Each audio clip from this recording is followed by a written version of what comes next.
आपल्या यूट्यूब चॅनलमध्ये आपणा सर्वांचं पुनश्च एकदा सहर्ष स्वागत। चालू ऑगस्ट महिन्याचा पगार आणि पेन्शन तुमच्या खात्यात जमा होताना नेहमीपेक्षा एक फार मोठी रक्कम वाढून येणार आहे। राज्य शासनाने या एकाच महिन्यामध्ये ऑगस्ट पगार पेन्शनमध्ये कर्मचाऱ्यांसाठी पेन्शनधारकांसाठी 3 अत्यंत मोठे आर्थिक लाभ एकाच वेळी मंजूर केलेले आहेत। यातील कोणते ते 3 आर्थिक लाभ आहेत, कोणाला मिळणार आहेत आणि तुमच्या खात्यात नेमके किती पैसे येणार आहेत, हे सविस्तर जाणून घेण्यासाठी नक्की व्हिडिओ शेवटपर्यंत पहा।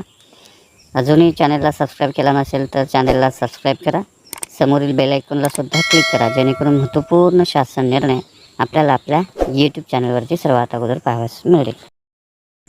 जसे की आपण स्क्रीनवर पाहताय, याच्यातील पहिला महत्त्वाचा लाभ म्हणजे महागाई भत्त्यातील 2% वाढ। शासनानं 18 ऑगस्ट आणि 19 ऑगस्ट या तारखेला अधिकृत शासन निर्णय या संदर्भात जारी केलेले आहेत। याच्यामध्ये राज्य सरकारी कर्मचाऱ्यांसाठी, निमसरकारी कर्मचाऱ्यांसाठी 18 ऑगस्टला निर्णय जाहीर झालेला आहे आणि पेन्शनधारक कुटुंब निवृत्ती वेतनधारकांसाठी 19 ऑगस्टला अधिकृत शासन निर्णय GR जाहीर झालेला आहे आणि यानुसार महागाई भत्त्यात 2% वाढ मंजूर केलेली आहे। निर्णयानुसार आता सर्व पात्र कर्मचाऱ्यांना मूळ वेतनावर ही वाढ लागू झालेली असून त्याचा थेट लाभ ऑगस्ट महिन्याच्या नियमित बिलामध्ये जोडला जात आहे। यामुळे चालू महिन्यापासून कर्मचाऱ्यांचं मासिक वेतन आणि पेन्शनधारकांची पेन्शन थेट वाढणार आहे। आता वळूया दुसऱ्या आणि सर्वात मोठ्या लाभाकडे, तो म्हणजे 7 महिन्यांची DA थकबाकी।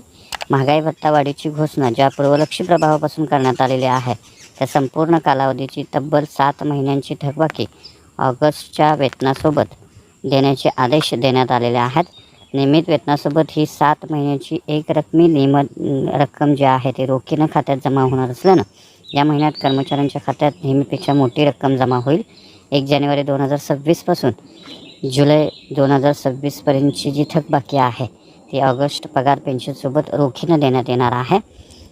तिसरा अत्यंत महत्त्वाचा लाभ म्हणजेच घरभाडे भत्ता म्हणजेच HRAची प्रलंबित थकबाकी जुलै 2021 ते सप्टेंबर 2021 या 3 महिन्यांच्या कालावधीतील सुधारित घरभाडे भत्त्याचा फरक अनेक विभागामध्ये प्रशासकीय कारणामुळे प्रलंबित होता।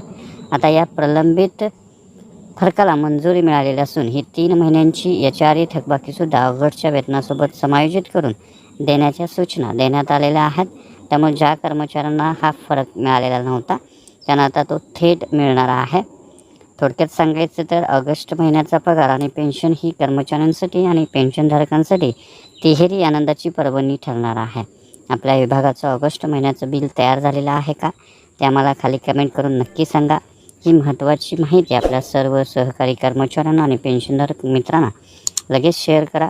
अशाच नवनवीन शासकीय अपडेटसाठी आपल्या चॅनलला नक्की सबस्क्राईब करा। धन्यवाद।